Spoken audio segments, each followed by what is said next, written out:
Good morning, children. Let's we continue the chapter 6, combustion and flame.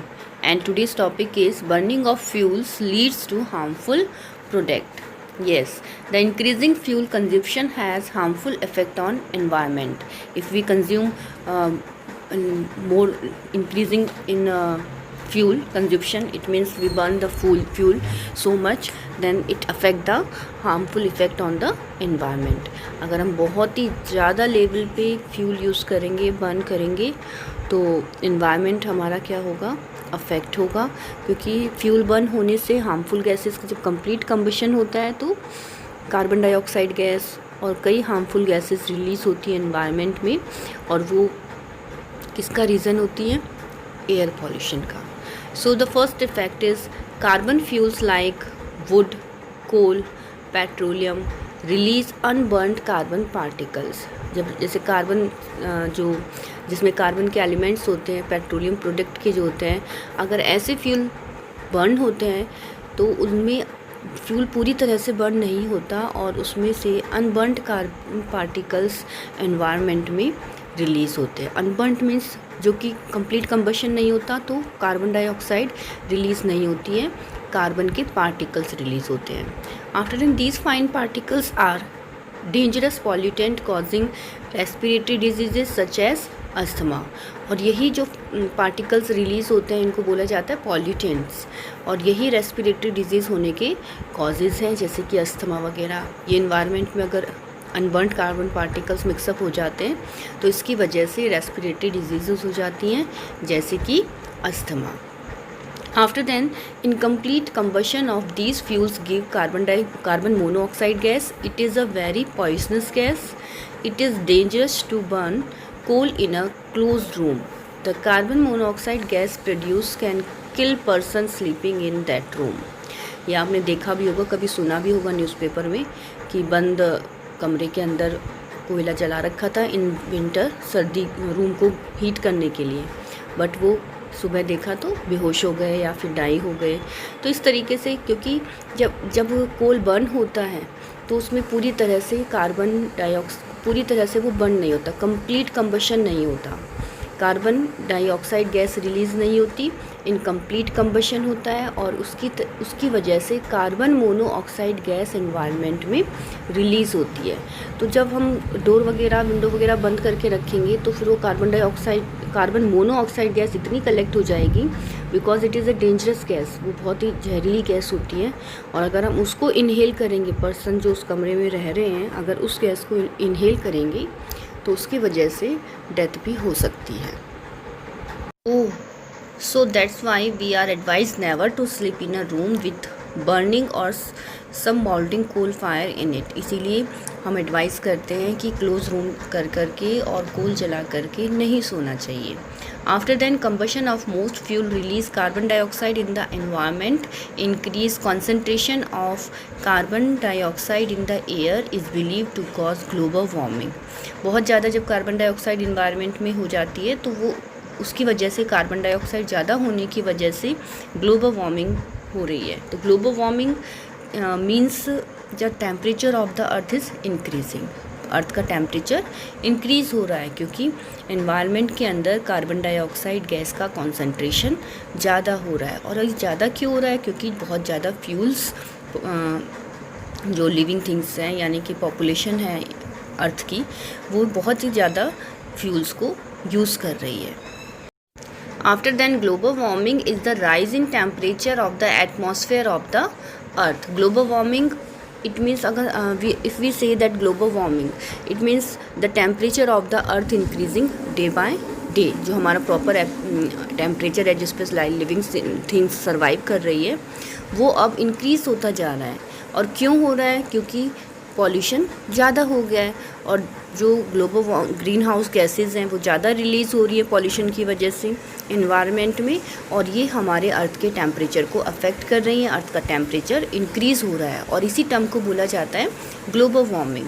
This results among other things, और इसका affect हो रहा है in the melting of the polar region. जो हमारी glaciers हैं जहाँ पर आइसी है, वो टेम्परेचर ज़्यादा होने की वजह से मेल्ट हो रहे हैं। मेल्ट होने की वजह से वो पानी जा कर के सी रिवर में मिल रहा है, सी का लेवल इंक्रीज़ हो रहा है, रिवर का लेवल इंक्रीज़ हो रहा है, और वो लो लेइंग कोस्टल एरियाज़ के अंदर फ्लड वाली सिचुएशन आ जाती है।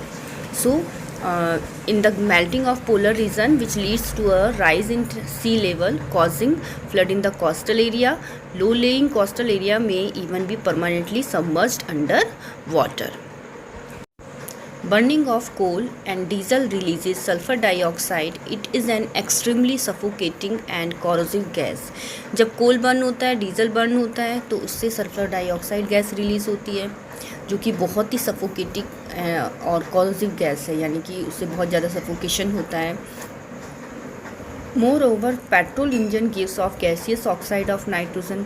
जब पेट्रोल इंजन के अंदर यानी कि व्हीकल में जब पेट्रोल डाला जाता है और वो बर्न होता है, तो नाइट्रोजन की ऑक्साइड्स रिलीज़ होते हैं इन्वायरमेंट में। Oxides of sulphur and nitrogen dissolve in rain water and form acid. इसी तरीके से सल्फ़र, नाइट्रोजन और कार्बन, इनके जो इन्वायरमेंट के अंदर जो इनके ऑक्साइड्स हैं, वो रेन वाटर के साथ डिज़ोल्व होकर के एसिड बना देते हैं, यानी कि रेन वाटर से रिएक्शन करके एसिड बना देते हैं। And such rain is called acid rain. ऐसी रेन को एसिड रेन कहा जाता है। It is very harmful for crops, buildings and soil. ये बड़ी हार्मफुल होती है। बिल्डिंग्स, जितने भी आयरन के आर्टिकल्स हैं, बिल्डिंग्स हैं, स्टैचूज़ हैं, मॉन्यूमेंट्स हैं, उनको भी ये कॉरोड कर देती है। क्रॉप्स के लिए, प्लांट्स के लिए, सॉइल की एसिडिटी को इंक्रीज़ कर देती है। क्रॉप्स को, लिविंग जो प्लांट्स हैं, प्लांट्स की स्किन या फिर मेम्ब्रेन है, उसको डैमेज कर देती है। और एनिमल्स के लिए भी हार्मफुल है, क्योंकि एनिमल्स को भी कि एसिड रेन होने की वजह से उनकी स्किन से रिगार्डिंग प्रॉब्लम्स हो जाती हैं।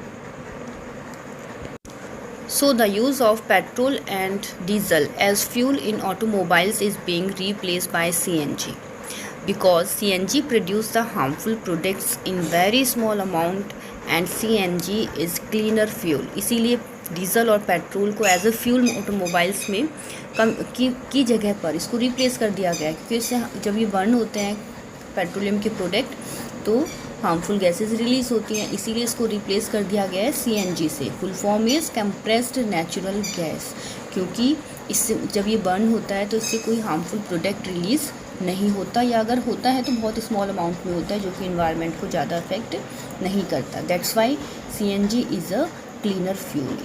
इसीलिए सीएनजी को क्लीनर फ्यूल कहा गया है। In the block, for centuries wood was used as domestic and industrial fuel, and it has been replaced by coal and other fuels like LPG. बहुत सेंचुरीज पहले वुड डोमेस्टिक और industrial purpose से use की जाती थी as a fuel, but आजकल उसकी जगह कोल या LPG वगैरह फ्यूल यूज़ किया जाता है। In many rural parts of our country people still use wood as a fuel because of its easy availability and low cost. लेकिन आज भी हमारी कंट्री के अंदर लोग वुड को ज़्यादा यूज़ कर रहे हैं, क्योंकि ये जल्दी अवेलेबल हो जाती है, ईजी टू अवेलेबल, और इसकी कॉस्ट भी ज़्यादा नहीं है। However burning of would gives a lot of smoke with a very harmful for human beings. जबकि जब ये बर्न होती है तो इससे बहुत ज़्यादा स्मोक रिलीज़ होती है, जो कि एनवायरनमेंट में मिक्स हो जाती है, और ह्यूमन बींग अगर उसे इनहेल करता है तो उसके लिए हार्मफुल भी है। It causes respiratory problems. इसकी वजह से रेस्पिरेटरी प्रॉब्लम्स हो जाती हैं, अस्थमा, ओके, ब्रोंकाइटिस, ये इससे रिलेटेड प्रॉब्लम्स हो जाती हैं।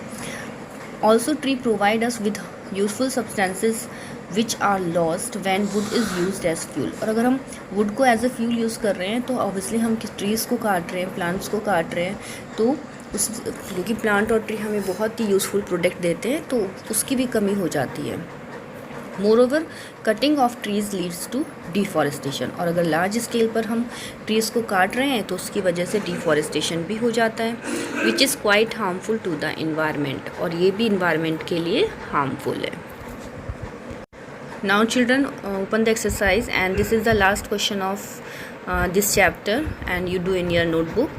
The question is, Abida and Ramesh were doing and experiment in which water has to be heated in a beaker. Abida kept the beaker near the wick of the yellow part of the candle flame, and Ramesh kept the beaker in the outermost part of the flame. Whose water will heated in a shorter time? So answer is the outermost part of the flame is the hottest one. So Ramesh water will get heated in a shorter time. अबीदा और रमेश ने एक container में पानी लिया और दोनों ने candle flame के ऊपर इसको गर्म किया. अबीदा ने तो उसको येलो पार्ट में रखा और रमेश ने आउटर मोस्ट पार्ट में. तो आपको ये बताना है कि किसके कंटेनर का पानी जल्दी गर्म होगा. तो आंसर क्या है? रमेश का होगा, क्योंकि आउटर मोस्ट लेयर में उसने रखा है और आउटर मोस्ट लेयर जो कि नॉन लुमिनियस लेयर है, पार्ट है कैंडल फ्लेम का, वो हॉटेस्ट पार्ट होता है. Okay, so do this question in your notebook. Thank you.